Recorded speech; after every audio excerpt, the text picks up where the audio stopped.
like yell at more. Derek and the Rumbling. This is Dave Comm with XMD Northwest. I'm here with Sin Circus. What's up? Yo. Woo. So why don't you guys introduce yourselves, starting with you, Mr. Devin. I'm Devin Unger. I'm the guitar player for Sin Circus. I'm Matt Zula, the other guitar player.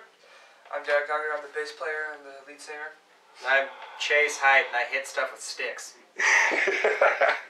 Hit stuff with sticks. So, Sin Circus is what, 6 years old? Almost 7 years old now.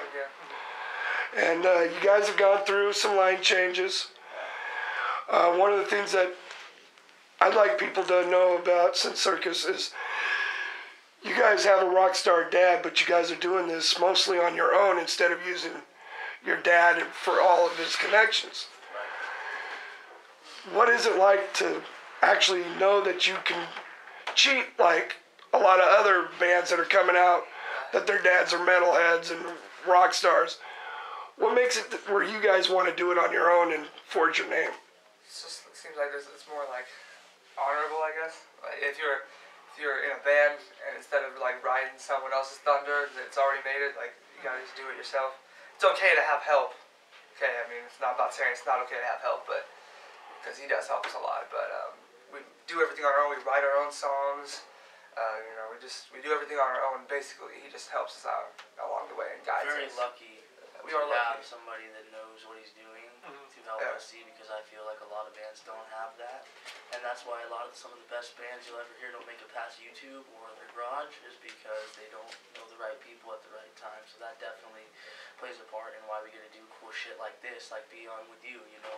But at the same time, we do want to pay our own way. We don't want to, we don't want to be in the shadow, if you would, of somebody else all the time, because that's great, and I love my dad and all, but we want to get things done ourselves, and really it's more of a payoff. Like you're more proud of things when you've accomplished shit yourself, you know.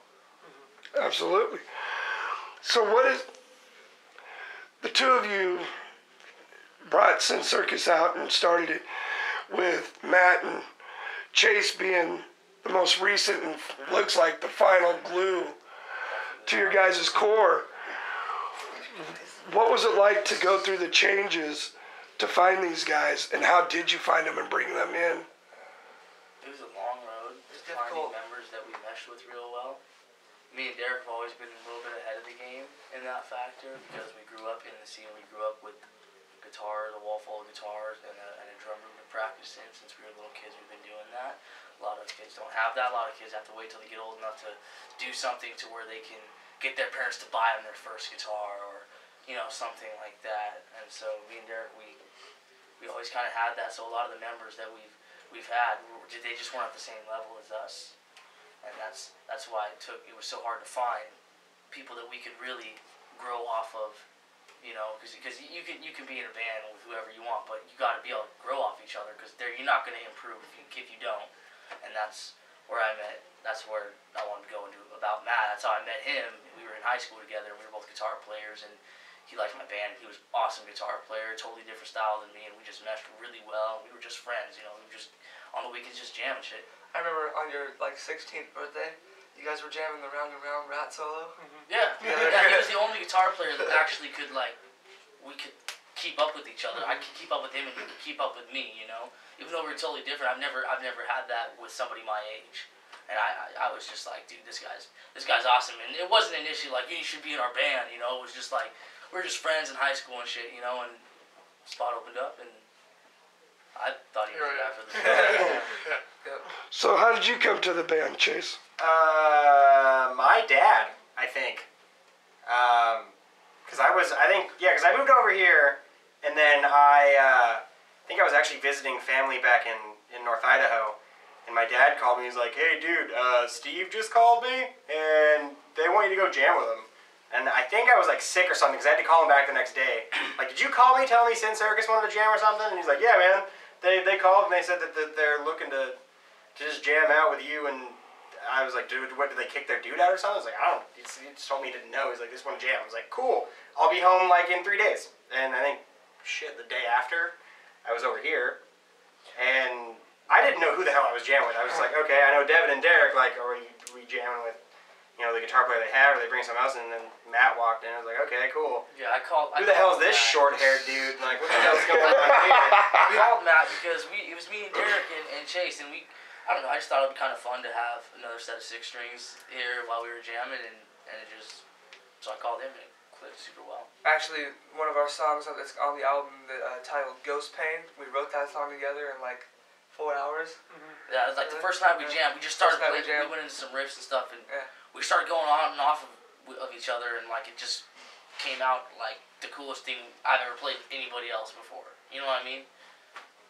It was really weird. Like, hey, cool, let's jam. Huh.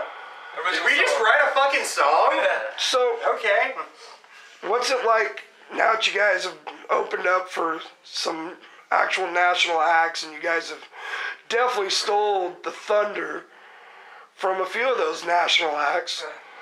We won't talk about stealing the Metal Church thunder from under them here in Puyallup, but, you know, what is it like to be able to, at a young age, open up for these guys that you actually look up to? Awesome. It's awesome. Yeah, it's pretty rad. Opening up for Boston was like so dope. We got to hang out with them in the hotel rooms and just having a good time with them, playing a gig with them, and it was almost magical because it was like New Year's Eve and we were all partying, having a good time, and just the fact that I'd grown up listening to Boston, and I love the singer. I think he's one of the greatest singers like in rock and roll because he's got such a great voice. And I wasn't talking to the original guy, but the guy that was singing it just did such a great job. I really wanted to learn some things from him, you know. So I was watching him closely because I wanted to pick up a few things. I feel like we all do that with some of the national acts we played with. Well, dude, yeah, I got to watch the Apathy Brothers. Like That was like the coolest thing ever. Like those dudes they were really cool because they did didn't this do necklace, this man. I didn't get one.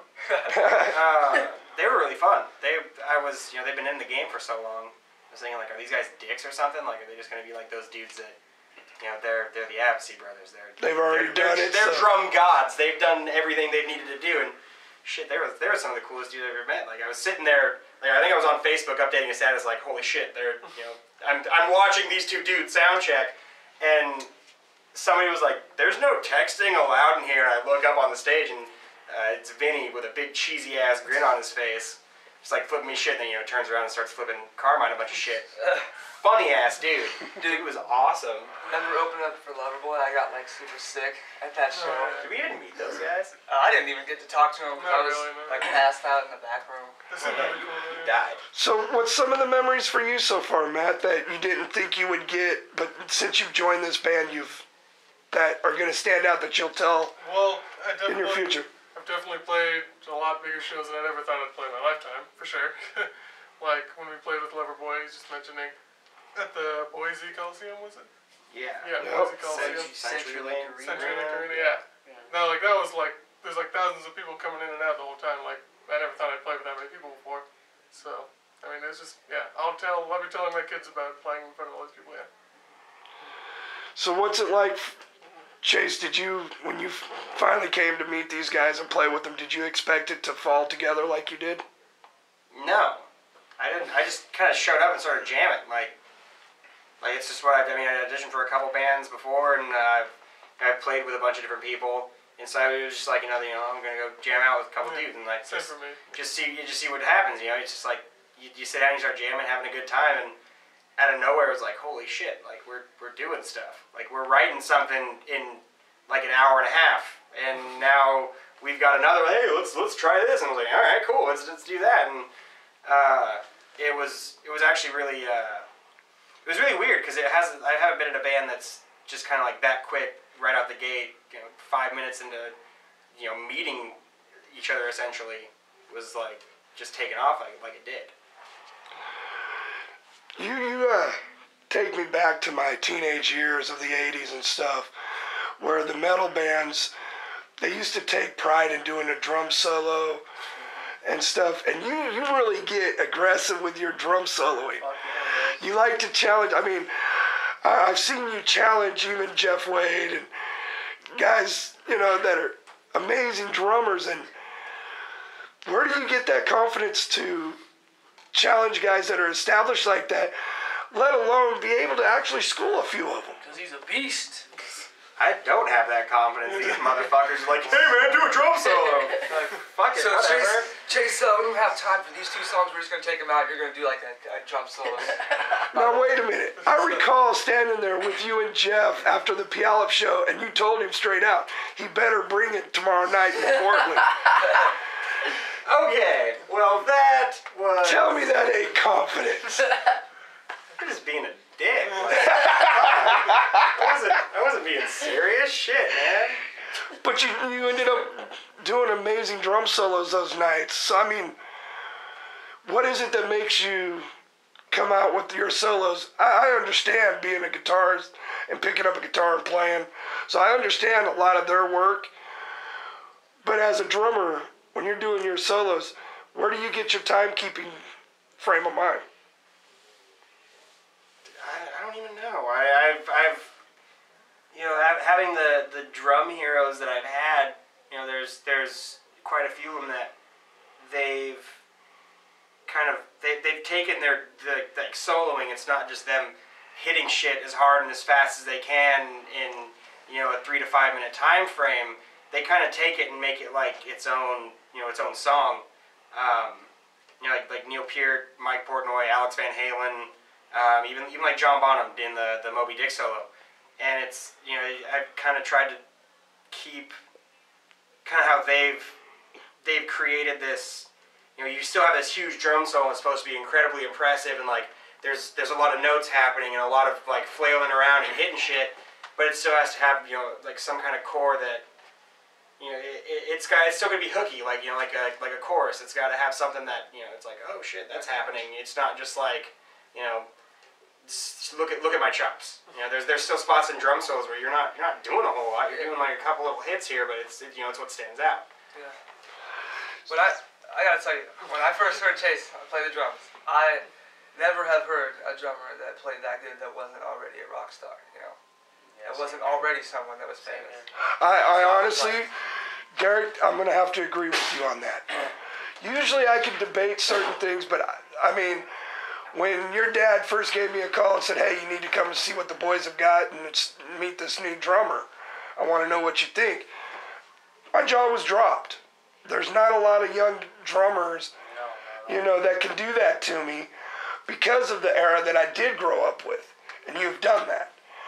Thank you. Now, let's do a quick tech segment of the interview. And basically what that's going to be is what is the gear that you play through, and what makes you like that gear?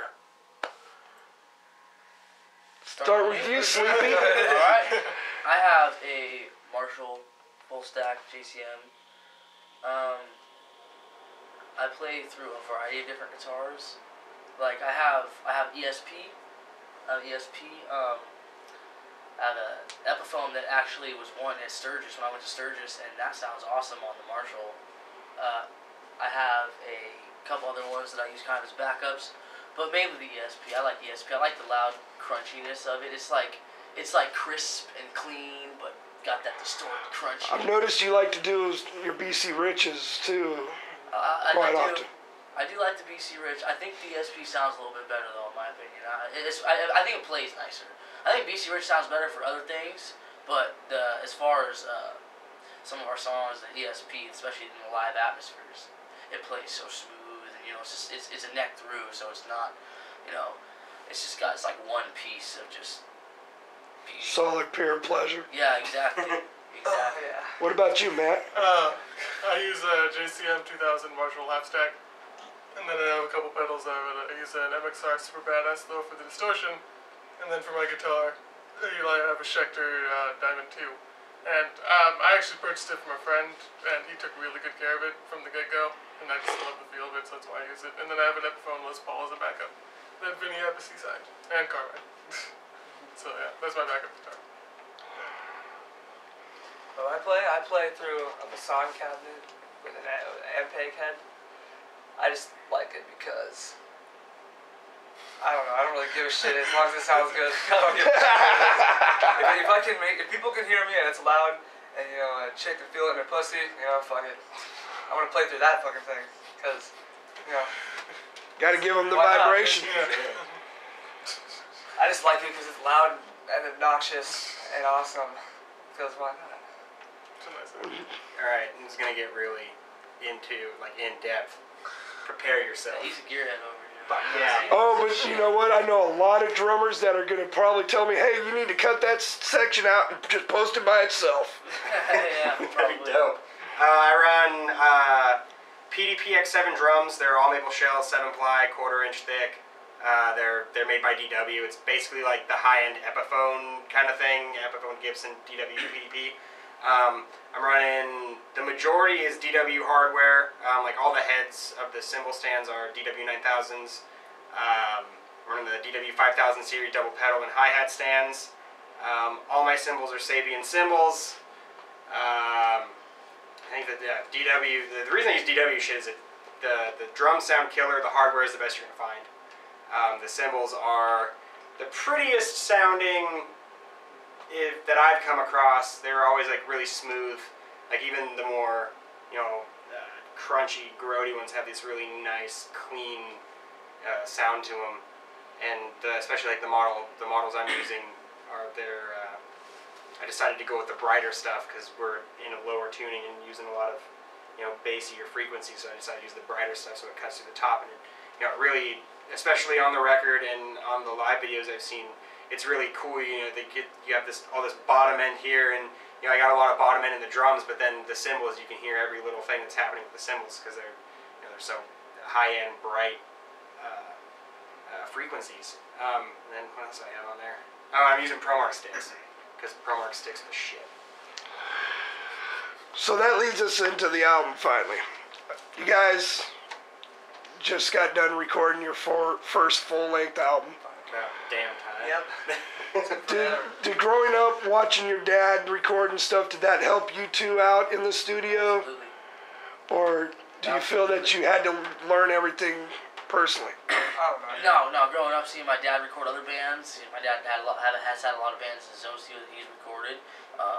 I've been with him while he's recorded a lot of tracks with Metal Church, and so I kind of know what to expect when I go into a studio. I kind of know how it goes, and so when we went into the first studio, when we did all the drum tracks, we got the drums done in one day, and it was just all building up from there, and it was really kind of natural, almost, to do the headphones and the designated, isolated rooms and all that stuff. It wasn't new to me because I'd seen it before, and probably not new for my brother either.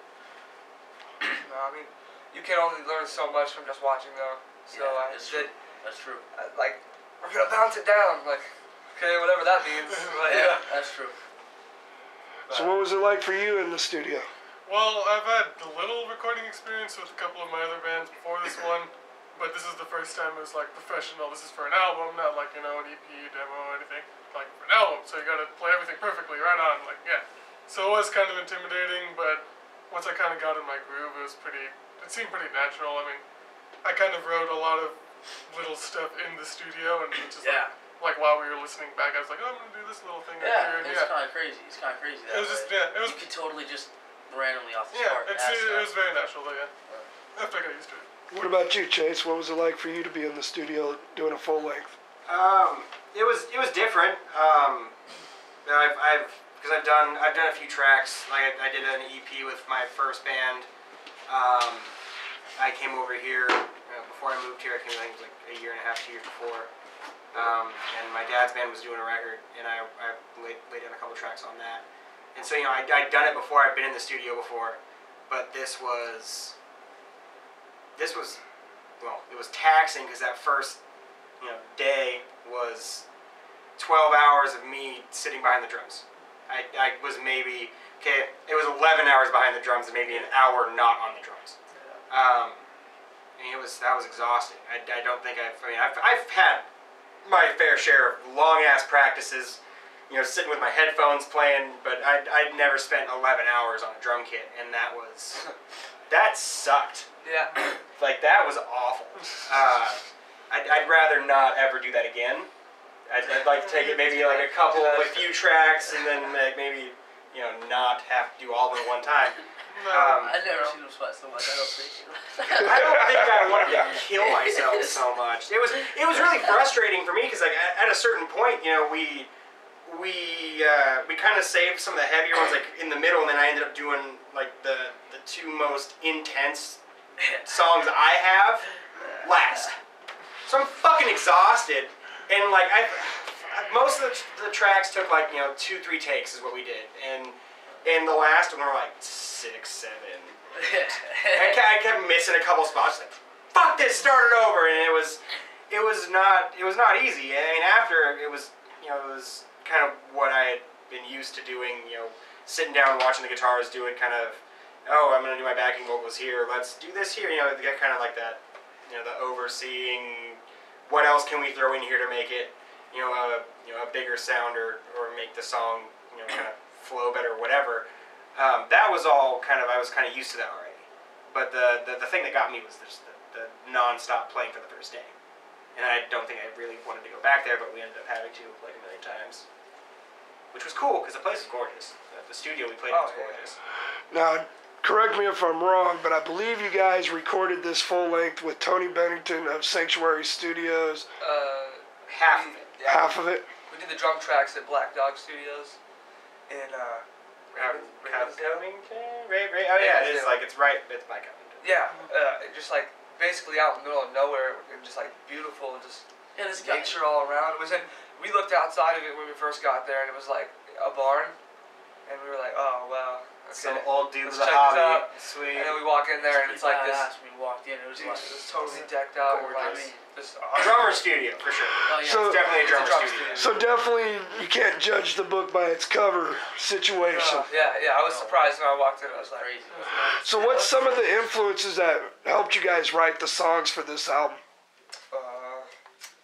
That kind of goes back a long ways, because we've been writing songs for this album since me and Derek have been in this band, So there's all as your musical abilities grow, your style changes and your interests in what other musicians. Which are I've doing seen with you change. guys. And so constantly, that's one of the things I like about the album personally, is that I feel like it's got a very wide variety of different types of sounds in the songs, that if a band were to record a whole album in a year, it wouldn't have quite as much diversity as it does right now, because we went through 3 different lineups writing these songs. That's 3 different people with 3 different, totally backgrounds, and then these guys wrote some more songs with them, and until we had a full album, and it was just like, it took a really long time to write, I guess. I mean, it was just kind of a learning experience. Me and Derek been messing around with the songs for years now. I started writing songs when I was like 12, and I didn't really start out as a good songwriter, so. There's a couple I could think of that lasted from the beginning. Well, that was actually, to me, that was like that was your guys' Steel Panther song. Yeah. You know what I mean? It's not dead. It will see the light of day. Oh, I'm not saying that it's will dead. see the light of day. It's more of the Steel Panther. To me, they are the epitome of what 80s metal truly was, the whole 80s rock, and they keep it alive because they do the full stage. Everything they do is amazing on that stage. They don't go half-ass. And you guys are a lot like that. And that's what that song reminded me of when you guys first came out with it. And I remember watching you at 13 years old singing that going, I know. okay, Derek, where'd you get these lyrics? Yeah, he wrote the lyrics himself. You should hear some of the new lyrics, man. They're like brutal, man. So what's the name of this album? Chemical Youth? Oh, yeah. And how'd you guys come up with that kind of a title? I personally feel like there's a few different ways it can be interpreted. My way of interpreting it, it's not a drug reference like a lot of people interpret it as. Well, yeah, because of the drug epidemic that we have in the music scene and in the world. And that's what a lot of people automatically will think that when they hear Chemical Youth, but that's not what I think. When I think of the name Chemical Youth, I think of chemistry between 4 guys like us, and we're young, and the chemistry is just so young and fresh, and it is. I don't really know how to explain it. It's created a sound You know, because of our chemistry, because it goes back to when the first night we jammed, like it was just chemistry, it was just instant. So when I think Chemical Youth, I think of the chemistry between 4 young guys that are in this band. That's what I think about it. Yeah, that's kind of what I agree with that. envision when I hear that. So what's your favorite track on this album? Well, jeez.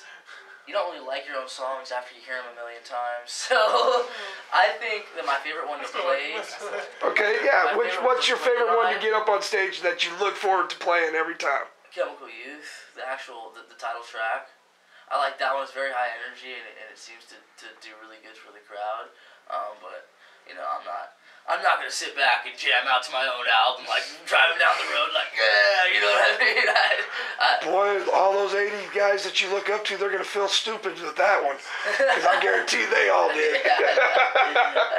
So I went after a couple times. What about you, Matt? What's your favorite song that you look forward to playing on stage? Yeah, probably. That's a tough one because there's actually a couple I enjoy playing quite a bit. But if I had to pick one, I'd probably say the Happy song. It's probably my favorite, yeah, to play on stage, yeah. So I get to do a lot of stuff where I get to stand up and meet the spotlight for a bit. Yeah. So it's always fun. It's always fun. Yeah, that's a good one. It's tough for me to choose because you know I'm proud of it all. To me, it's not really about which one's the best song and which one do I enjoy playing the most. It's like what am I proud of the most? Like that we put together. Yeah, but you know, you got women out there that you want their panties wet. They're gonna want to know what song really makes you hard on stage to play. The one that makes me. Which one gives you a boner? The one that gives me a boner is probably Coming Clean. Just because when I'm out there singing that song, I don't know, it means something to me personally, and I feel like a lot of people can relate to it. And there's also a lot of chicks watching me the entire time on that song, and I'm up there in the front, you know, and it feels good because I know it's a panty dropper. It is a panty dropper. That's what it was, dude. Trey songs. What about you? I don't know. I got a couple. Like Cherry to Pleasure is really fun. Do a lot of weird stuff in that. A lot of weird, like, I don't know, almost like funk grooves or something. I don't know. There's some cool shit there, and then Breathe's really fun. A lot of thrash metal stuff going on. Yeah. Like I like some thrash metal stuff every once in a while. That's our that most one's thrashy song. Yeah. So, you know, a lot of the bigger bands, they get past the practicing stage. They become what we call rehearsal. And they rehearse pretty much what they want to do on stage every time they get together to go over and prepare for their upcoming shows. Do you guys feel that's where you're at, that now when you come in here and play, you already know this is how you're going to do it on stage? Well, I'd say yes and no. Kind of, but not exactly. That's kind of a tough question because Go either way. we like to change it up a lot. Exactly, yeah. You know, we don't like to play, 8 shows in a row, same exact set, same exact everything. We like to kind of, I guess, when we're in the studio practicing, individualize it to each crowd. It'll be different for them, you know. Maybe someone will come from one show the night before to the next show, and it'd be nice for them to hear something somewhat different than the last show.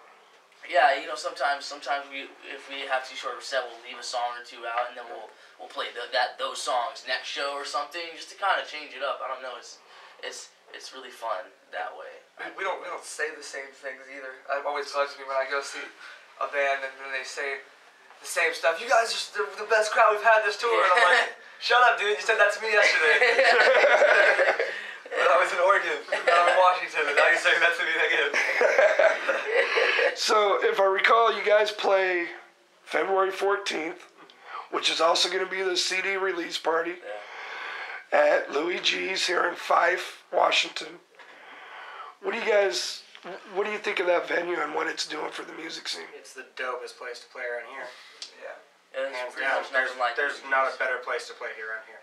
Plus, in the entire Seattle area. We're young, so I got a lot of people, at least since I'm still in high school, that want to come see my band play. I'll be like promoting it at school, and they can't come sometimes because it's a 21 and up venue. So when I'm playing at Louis G's, it's close to home. It's all ages, lots of kids can come out, and it's just a blast. They got great pizza too, which is always a plus. And Louis is a good guy. Louis is a really cool guy. How important is it after you guys get done playing that you guys are out there with the crowd and mingling? Well, that's kind of just part of the territory. When you just played a whole set, a lot of times they want to come out and talk to you, and you can't be like, yeah, you can't. you know, No, I'm busy. not gonna talk. you're right. You can't be unapproachable. So we'll put down our gear and we'll go out into the crowd and like talk a little bit to the people that come up to us, or we've had a table set up, which is what most bands actually do is when they get done, come and see us back at the table. We'd like to meet you all, and they sell their merch and stuff there too. So, what do you guys want to say about this album that people can expect that's going to make them want to go out and get it right away? It's different. It's different from anything that's out right now. It's got its own sound. I feel like personally, I couldn't compare us with another band. A lot of people that I talk about my band to are like, well, what do you guys like and what? Yeah. I can't. It's hard to me. We're like maybe it's just because I know the songs. So I helped write them, but I don't feel like they really fit into a category. Like you wouldn't be able to, we sound like this band or we sound like this band. You know what I mean? So but you can tell the influences from all the genres, what you guys bring into it. Yeah, but if you're looking for something different, which I'm personally a person that looks for something different in a band. I like something new when I hear a song. I think it came out really well that way on this album. Yeah, people get sick of the same stuff over and over again. That's why every single different decade has had their style of music because it needs to change for people that want to keep listening to it. If you do the same thing over and over again, it's like you don't want to get stale. Yeah, it's like watching the same episode of whatever show is your favorite show all over and over again. It becomes not funny or not good anymore. It's like it just gets boring. I mean, we get loud, we get heavy, we get emotional. If you like music, you should buy it. Yeah. If you like, It's kind of like the digital embodiment of our live show.